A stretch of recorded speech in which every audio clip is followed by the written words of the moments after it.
Hello, my dear students and the future banking officers. Today I am going to discuss about the RBI and its monetary policy. It is one of the vital chapter for your banking exams. So you must understand it and prepare it thoroughly. Okay, let's go ahead without further ado.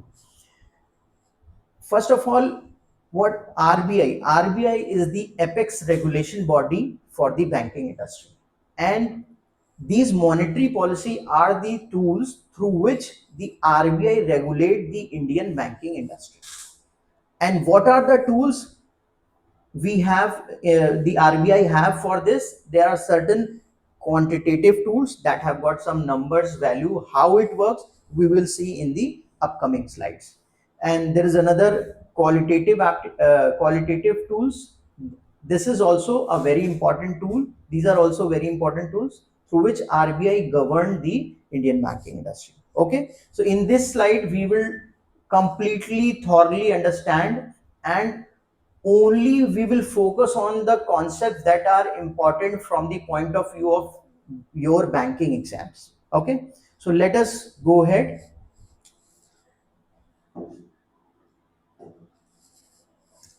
Meaning of monetary policy you can easily understand with the help of, like, these are some tools which RBI uses to regulate the banking industry. And what actually it does, it controls the flow of money in the market. Okay, if there is money required in the market for economic growth, RBI make it ease down and push the money in the market.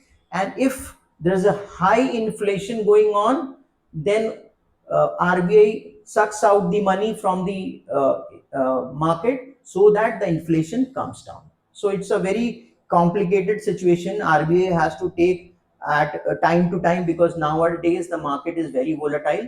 So bi-monthly, every 2 months, RBI issues its monetary policy or do some changes if required. Else they make it normalize or maintain a status quo. Okay, let us understand this.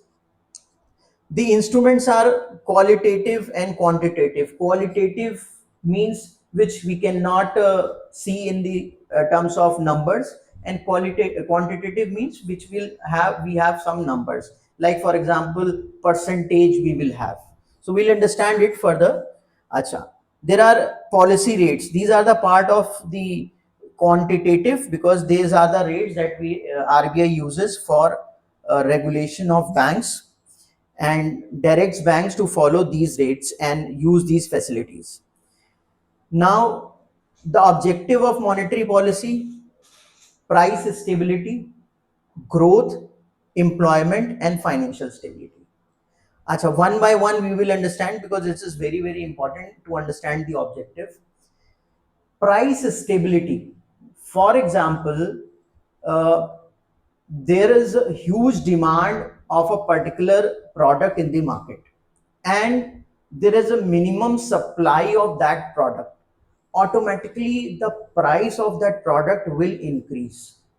So there can be certain things which are not good for the market. For example, certain aspects like cartelization, monopoly. So in order to avoid certain situation which is not good for the market, RBI can do one thing, that can provide to money to those sectors through which the supply can be increased and supply demand can be balanced, and the price of the product can be stabilized. आसान शब्दों में ये कहें कि आप मान लीजिए market में किसी चीज की बहुत ज्यादा डिमांड है और सप्लाई कम है, तो उस सेक्टर को फाइनेंशियल सपोर्ट देके सप्लाई को बराबर करके अब हम अपने प्राइस ऑफ द प्रोडक्ट को नॉर्मलाइज कर सकते हैं. ठीक है, आगे बढ़ते हैं. ग्रोथ, भाई ऑब्वियस सी बात है, जब हमें फंडिंग हम करेंगे, एंटरप्रेन्योर्स को फंड करेंगे, वो एम्प्लॉयमेंट जनरेट करेंगे, और उससे क्या होगा कि ज़्यादा से ज़्यादा लोगों को एम्प्लॉयमेंट मिलेगा. तो उसके लिए एंटरप्रेन्योर्स को फंड चाहिए होता है, तो वो एम्प्लॉयमेंट अपॉर्चुनिटीज क्रिएट करेंगे, ठीक है। और financial stability in the market से ये मतलब है कि मार्केट में उतना पैसा जरूर होना चाहिए जिससे कि हमारे मार्केट की इकोनॉमिक ग्रोथ और महंगाई का दर और थोड़ा बराबर रहे। महंगाई बिल्कुल खत्म भी नहीं होनी चाहिए, उससे हमारा इकोनॉमिक ग्रोथ जीरो हो जाएगा, कि डिमांड ही नहीं रहेगी तो फिर प्रोडक्ट की क्या वैल्यू रहेगी, ठीक है। तो मुद्रास्फीति, इन्फ्लेशन को कहते हैं मुद्रास्फीति। Now monetary policy committee, monetary policy committee क्या है, ये हमारे पास 6 मेंबर कमेटी रहती है, उसमें गवर्नमेंट ऑफ इंडिया की बॉडी भी रहती है और आरबीआई के governor and the deputy governors रहते हैं। वो डिसाइड करते हैं कि हमको करना क्या। They study the market scenario and they decide what they have to do in the upcoming monetary policy. Inflation and growth I have already discussed. Let us move forward and see what is there in the next slide. Same thing is written little bit in a broader way, which there are certain terms like, for example, liquidity management. Liquidity management in the sense the bank should have enough money to give loans to the people. Okay, so the liquidity management is done in order to provide the smooth credit flow. Now we talk about exchange rate stability. For example, there is a huge volatility in the price of rupee, so that thing can also be managed in terms of increasing the foreign currencies in our country. For example, we can increase the exports of our country. By boosting exports, we can increase our foreign currency, what we call हमारा विदेशी मुद्रा भंडार जो होता है, तो हम उसको बढ़ा सकते हैं और उससे क्या होगा कि हमारे रूपी को थोड़ा स्ट्रेंथ मिलेगा, ठीक है। तो ये चीजें हैं। बाकी price stability, economic growth, financial stability और एम्प्लॉयमेंट जनरेशन के बारे में आपको मैंने बता ही दिया है। नेक्स्ट देखते हैं डेफिनेशन। भाई, money supply, credit condition of the economy. Macro economic objectives का मतलब है हमारे पूरे कंट्री के लिए, वर्ल्ड के लिए, ठीक है। फॉर एग्जांपल जीडीपी ग्रोथ की बात करेंगे, ठीक है। हम मैक्रो इकोनॉमिक्स फैक्टर्स को ये गवर्न करता है। सिंपल एक्सप्लेनेशन इन्होंने ये दिया है कि आरबीआई एक डॉक्टर है इंडियन इकोनॉमी का, और जब उसे फीवर होता है, हाई इन्फ्लेशन, तो मेडिसिन दे देता है इंक्रीजिंग द इंटरेस्ट रेट, जिसको बोलते हैं टाइटनिंग द पॉलिसी। अब किस चीजों के इंटरेस्ट रेट इंक्रीज होते हैं, वो पॉलिसीज हमारे पास आने वाली हैं। When the economy is weak, it is low growth, so RBI gives tonic by reducing the policy rates, कि वो पॉलिसी रेट्स कम कर देता है तो बैंकों के पास ज्यादा पैसा आ जाता है और उस पैसे से वो मार्केट को इनफ लिक्विडिटी देके इकोनॉमिक ग्रोथ कर सकते हैं। चलिए, और टेक्निकल एक्सप्लेनेशन ये हमारे पास है कि under the RBI act 1934 amended in 2016, the monetary policy committee determines the policy repo rate to achieve the inflation target of 4% plus minus 2%. While supporting growth, it uses various instruments to regulate money supply and credit availability in the economy, कि market में उतना पैसा available हो।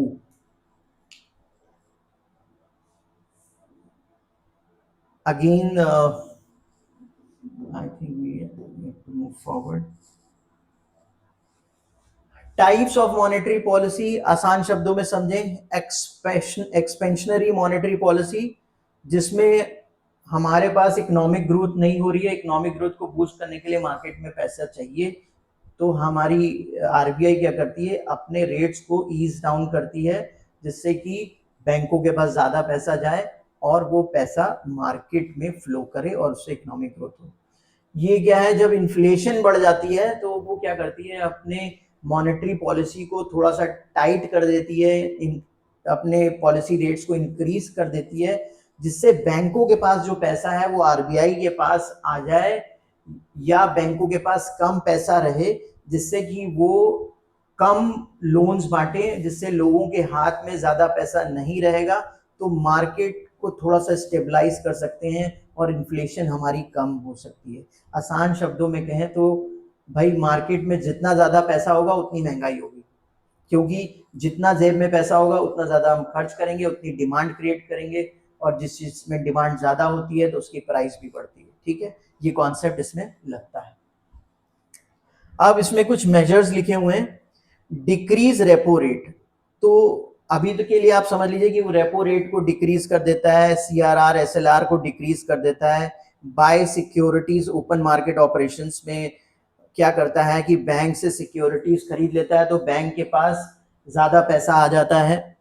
Increase money supply, money supply बढ़ा देता है economic growth के लिए। ठीक है, अच्छा, इसमें बहुत अच्छे से लिखा हुआ है, lower interest rate, more borrowing, increase investment and consumption, higher GDP growth.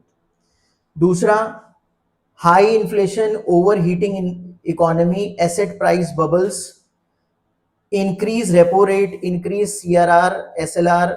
Just opposite रहता है इसका, रिड्यूस मनी सप्लाई। इससे होता क्या है कि हमारी जो इंटरेस्ट रेट हमारे आरबीआई जब बढ़ा देते हैं तो उससे बोरोइंग्स कम हो जाती है बैंकों से, जिससे reduce spending, lower inflation. Same thing just I have discussed. ये आपके, ये थोड़ा सा जॉट डाउन हो जाती है।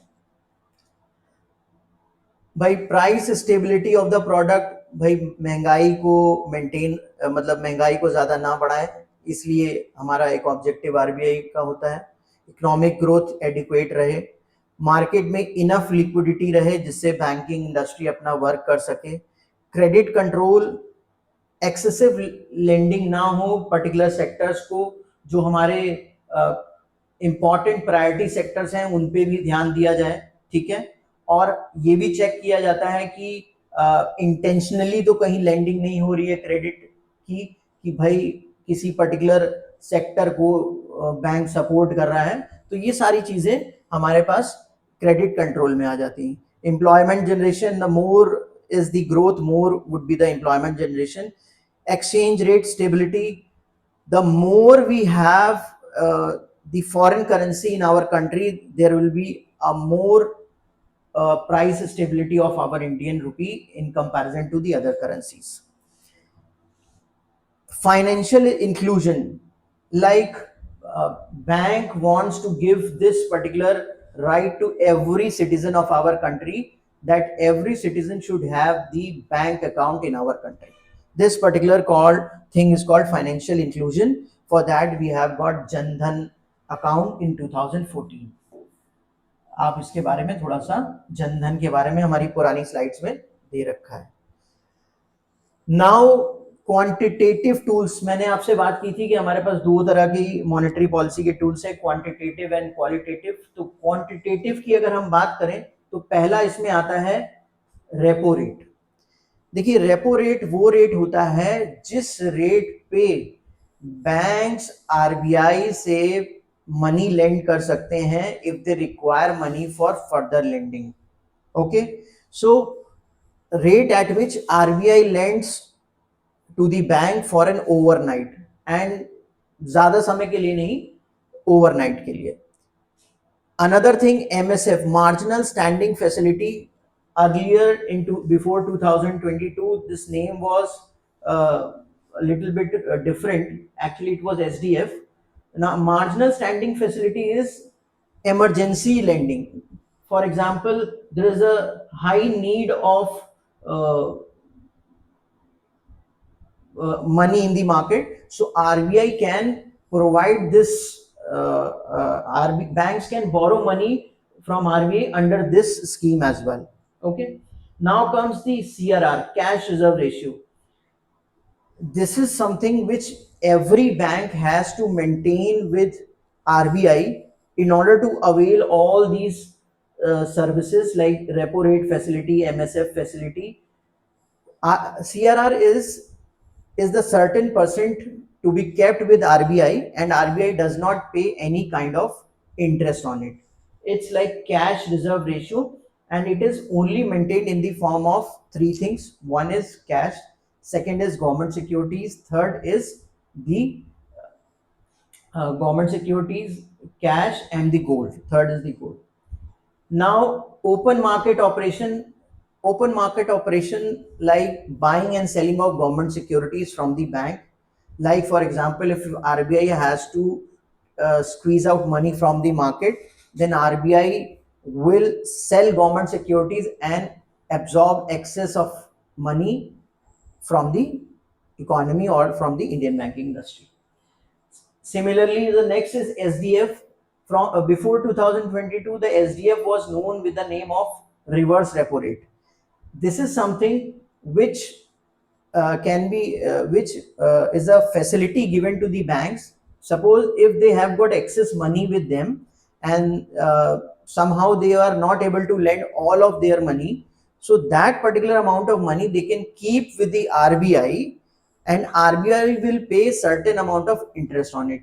तो ये सिस्टम बना हुआ है कि RBI जो है के पास बैंक्स अपना पैसा रखवा सकते हैं और स्टैंडिंग डिपॉजिट फैसिलिटी। इससे ये होता है कि मार्केट में बैंकिंग इंडस्ट्री के पास हमेशा ऑप्शन रहता है कि वो अपने बिजनेस को हर तरीके से रन मोड में रखे। ठीक है। बैंक रेट, ये लॉन्ग टर्म रेट होता है। इसमें क्या होता है कि बैंक्स आरबीआई से पैसा उधार कर ले सकते हैं for long term. Okay. SLR, statutory liquidity ratio. This is the certain amount of money which bank has to keep with itself for day to day transaction. For example, आपने दुकान open करी, आपकी दुकान में वो सामान होना चाहिए, तो बैंक के पास भी उतनी लिक्विडिटी हमेशा मेंटेन रहनी चाहिए। जैसे ही उसमें से सामान गया, आप तुरंत उसका स्टॉक रिफिल करेंगे। कैसे रिफिल करेंगे? आप आरबीआई से पैसा ले सकते हैं, आपको कुछ पैसे रिटर्न आ रहे हैं मार्केट से, तो सब चीजों का नेट हिसाब किताब बना के आपके पास इतना परसेंटेज हमेशा मेंटेन रहना चाहिए। तो बैंकों के पास ये चीज हमेशा मेंटेन रहना चाहिए कि उनकी दुकान में ये परसेंटेज ऑफ मनी हमेशा बनी रहनी चाहिए। मतलब वो लेंड कर चुके हैं, उसके बाद भी ये उनके पास हमेशा बना रहना चाहिए। दुकान जो है उनकी पूरी स्टॉक फिल्ड रहना चाहिए इतने परसेंट। ठीक। उसके बाद ये है LAF, लिक्विडिटी एडजस्टमेंट फैसिलिटी। ये रेपो रेट और हमारे पास स्टैंडिंग फैसिलिटी के अंडर में आते हैं। ठीक है। कभी कभार स्पेशल कंडीशंस में वेरिएबल रेपो रेट भी ऑप्ट किया जाता है, फैसिलिटी दी जाती है बैंकों को। ठीक है। आगे बढ़ते हैं। थोड़ा सा मैं आपको एक टर्म यहाँ पे बताना चाहूंगा। एक टर्म है हमारा जिसको हम बोलते हैं NDTL, net demand and time level liabilities. ये सारे जो रेट्स हैं ये इस पर्टिकुलर फैक्टर पे डिपेंड है कि ये वो अमाउंट है जो पब्लिक डिमांड डिपॉजिट और टाइम डिपॉजिट के रूप में, demand deposits plus time deposit के रूप में बैंकों के पास जमा करती है। उसके सर्टेन परसेंटेज हम इसमें SLR और CRR में यूज करते हैं। ठीक है। तो NDTL, net demand and time liabilities कहते हैं। लास्ट वाले हमारी जो स्लाइड थी या हमारा जो PPT था पिछला चैप्टर, उसमें हमने पूरा डिस्कस किया हुआ है। हम आगे बढ़ते हैं। जरूरत पड़ेगी तो आप पूछेगा, हम आपको दोबारा बताएंगे। करंट रेपो रेट आपके एग्जाम में आ सकता है। अभी SBI का एग्जाम आने वाला है प्री, तो उसमें नहीं, लेकिन मेंस के एग्जाम में जरूर आएगा। 5.25%। रेपो रेट को रीपर्चेज ऑप्शन रेट भी कहते हैं, और मैंने आपको बताया था ये रेट में RBI lends money to the commercial bank. भाई हम सिंपल सी बात है, RBI is a superior body which can lend money at repo rate. Purpose क्या है कि लिक्विडिटी मैनेज करना, जिससे कि इन्फ्लेशन जो है हमारे मार्केट में मैनेज रहे। Same thing, lower repo rate, cheaper loans, more borrowing, higher inflation risk, higher repo rate, costlier loans, lower demand controls inflation. ये वाला पॉइंट जो है ये बड़ा ही इंपॉर्टेंट है। ठीक है। तो आप इस पे ध्यान देंगे। Repo rate is the most important rate. All other rates, अभी हम आगे पढ़ते हैं, सारी चीजें हैं इसमें। दिस इज SDF रेट 5%, ये 20.25 कम रहता है हमेशा रेपो रेट से। और इसका पर्पस क्या है कि ये इस पॉलिसी के अंदर बैंक्स जो हैं अपने एक्सेस मनी को RBI के पास रखवा सकते हैं, ठीक है। तो स्टैंडिंग डिपॉजिट फैसिलिटी, और इसमें एक वर्ड यूज होता है बेसिस पॉइंट, 25 बेसिस पॉइंट। आप ये वर्ड यूज सुन भी सकते हैं अपने बैंक में। बेसिस पॉइंट का मतलब होता है 0.25%, ठीक है।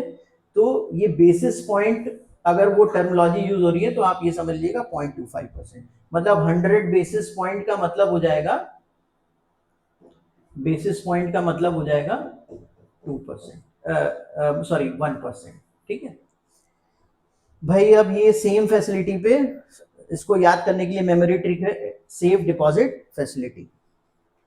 आगे बात करते हैं MSF के बाद, सॉरी SDF के बाद MSF। ये MSF वो फैसिलिटी है 5.5% की, emergency lending, scheduled bank can borrow overnight funds from RBI। भाई अचानक से इन्होंने अगर डिमांड करी, ठीक है, कि भाई अचानक से बैंकों को जरूरत पड़ी, तो शेड्यूल्ड बैंक जितने हैं वो RBI से एक दिन के लिए पैसा उधार ले सकते हैं, और उसका जो रेट ऑफ इंटरेस्ट रहेगा वो 5.5% रहेगा, और ये रेपो रेट से 0.25% ज्यादा रहता है, ठीक है। तो इमरजेंसी के केसेस में MSF का इस्तेमाल बैंक कर सकता है। बैंक रेट आ जाता है, bank rate for more than 90 days, ये लॉन्ग टर्म के लिए बैंक्स RBI से पैसा उधार ले सकते हैं। CRR इस समय 3% चल रहा है, तो 3% का मतलब अगर मान लीजिए बैंक के पास NDTL 100 रुपीज है, तो RBI के पास उसे 100 रुपीज का 3 रुपीज रखना पड़ेगा, और RBI take it as a kind of a security, cash reserve ratio, ठीक है। SLR ये है, फॉर एग्जाम्पल बैंक के पास 100 रुपए, 3 रुपए गए RBI के पास SCRR, अब बचे कितने हमारे पास 97%, 97 रुपीज। अब 97 में आप 18 माइनस कर दीजिए, तो आपके पास बचा 97 माइनस 18 आपका हो जाएगा अराउंड 89, ठीक है। तो 89 रुपीज जो है, इससे वो बिजनेस करेगा, मार्केट में लेंडिंग करेगा, हमेशा 18 रुपए अपने पास हमेशा बनाए रखेगा, ठीक है। इसी को SLR कहते हैं, ठीक। और मेन चीज है गवर्नमेंट सिक्योरिटीज के फॉर्म में इसको रखना है, गोल्ड और कैश के फॉर्म में, ठीक है। अभी एक शॉर्ट में कंपैरिजन दिया गया है, 3% है, 18% है, ये याद रखना है, ठीक है। बाकी मैंने आपको समझा दिया है इसके बारे में। ये in a one page you can have all the rates, you can learn that. NDTL I think you all must be clear about it. Governor हमारे संजय मल्होत्रा जी हैं, उनको याद रखिए, ठीक है। चलिए नेक्स्ट है, ये मॉनेटरी पॉलिसी की जो कमेटी है उसके मेंबर्स, टोटल 6 मेंबर्स होते हैं, और एक डिप्टी गवर्नर, हमारे चेयरमैन जो है वो हमारे गवर्नर साहब होते हैं, और उनके पास एक वीटो पावर होती है कि अगर बाय चांस कोई कॉमन कंसेंसस पे नहीं आ रहे हैं, तो RBI के गवर्नर जो है वो सीधा अपना डिसीजन भी इस पे ले सकते हैं, और उनका डिसीजन सबसे ऊपर होगा, सोवरेन डिसीजन होगा उनका, ठीक है। अब बात करते हैं कि latest GDP projection and inflation projection by RBI 6.6% करी है अभी फर्स्ट क्वार्टर पे, ठीक है। जैसे जैसे क्वार्टर आगे आएगा, हमारे पास बाई मंथली होती है, तो हमारे पास 6.6 first quarter, 6.2 third, second quarter, 6.5, 6.8 projected है, और अभी करंट कंज्यूमर प्राइस इंडेक्स या इन्फ्लेशन या रिटेल इन्फ्लेशन जो है हमारी वो 5.1% है, ठीक है। रिटेल इन्फ्लेशन में जो कॉमन गुड्स होते हैं जो कि एक आम इंसान यूज करता है, दाल आटा चावल और ये सारी चीजें, at retail price they are being calculated, ठीक है। अब मॉनेटरी पॉलिसी में इफेक्ट्स क्या होते हैं भाई बैंक्स पे? सिंपल सी बात है, जब इजी मॉनेटरी पॉलिसी होगी तो बैंक के पास ज्यादा पैसा होगा, मार्केट में पैसा ज्यादा जाएगा, तो इकोनॉमिक ग्रोथ बूस्ट होगी, ठीक है। और जब टाइटनिंग ऑफ मॉनेटरी पॉलिसी होगी तो बैंक से पैसा ले लिया जाएगा और बैंक के पास कम पैसा रहेगा और वो हायर इंटरेस्ट रेट पे मार्केट में लोन्स बेचेगा, तो लोग कम लोन्स लेंगे, तो ऑटोमेटिकली डिमांड सप्लाई का रेशियो जो है वो नॉर्मलाइज होगा और प्राइस स्टेबिलिटी आएगी, ठीक है। तो ये हमारे पास इसका एक ब्रीफ में कॉन्सेप्ट है। प्रीवियस ईयर के क्वेश्चंस हैं, देख लेते हैं। विच of the following is the benchmark policy rate? Benchmark आपने अभी सुना था कि हमारा मोस्ट इंपॉर्टेंट रेट कौन सा है?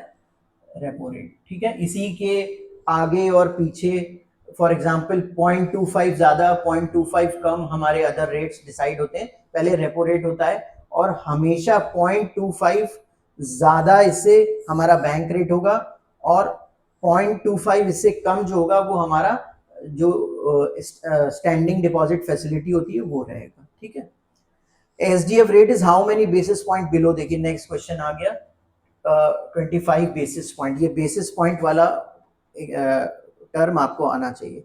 CRR is maintained in the form of cash with RBI, ये कैश के फॉर्म में रखा जाता है। What is the current SLR requirement? SLR अभी आपने पढ़ा है क्वेश्चन में 18% है। MSF rate is how many BPS? This is basis point above repo rate. अब आपने देखा है कि एमएसएफ जो है रेपो रेट से 25 बेसिस पॉइंट ज्यादा होता है, ठीक है। अब आगे देखते हैं कुछ इंपॉर्टेंट क्वेश्चन और। RBI wants to control inflation, which of the following measure it will take? भाई इन्फ्लेशन को कंट्रोल करनी है तो मार्केट से पैसे को वापस लेना है, तो उसके पास हमारे पास है option decrease repo rate. Repo rate अगर डिक्रीज कर देगा तो मार्केट बैंकों के पास ज्यादा पैसा हो जाएगा, नहीं भैया इन्फ्लेशन को मेंटेन करना है। इंक्रीज सीआरआर, हाँ ये कर सकता है कि बैंकों को ज्यादा पैसा एज अ सिक्योरिटी हमारे पास है। डिक्रीज एसएलआर, ये भी नहीं, मार्केट में किसी तरीके से मार्केट से मनी को कम करना है, तो एक ही तरीका यहाँ पे जो दिख रहा है इंक्रीज सीआरआर। और बाय गवर्नमेंट सिक्योरिटीज, अगर गवर्नमेंट सिक्योरिटीज परचेज करेगा तो बैंकों के पास फिर से फंड्स आ जाएंगे, तो ऐसा नहीं। तो the best answer is increase CRR. तो इसलिए चारों ऑप्शन पढ़े और उसको एनालाइज करें कि क्या इसका आंसर हो सकता है। Which rate acts as a floor in the policy interest rate corridor? तो हमारा जो एसडीएफ है वो हमारा फ्लोर रेट कहलाता है, तो इसलिए एसडीएफ रेट पे बैंक्स के पास जो एक्सेस फंड्स होते हैं वो आरबीआई के पास पार्क कर सकते हैं। SLR is maintained in which of the following form? भाई एसएलआर जो है गवर्नमेंट सिक्योरिटीज एंड गोल्ड और कैश के फॉर्म में रखा जाता है। यहाँ पे ऑप्शन हमारे पास गवर्नमेंट सिक्योरिटी एंड गोल्ड है, ठीक है।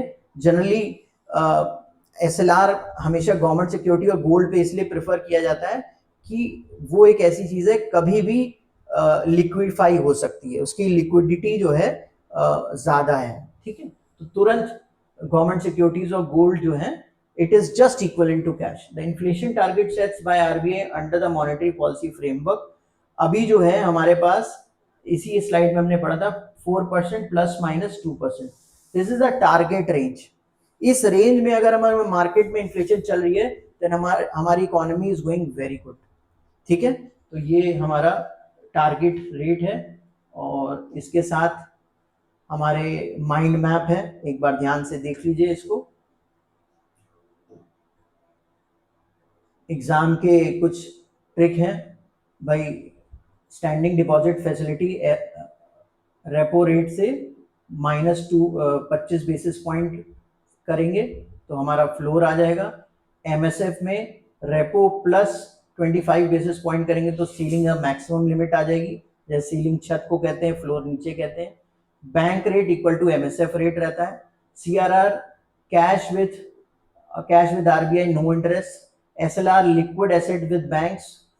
OMO buying and selling of government security.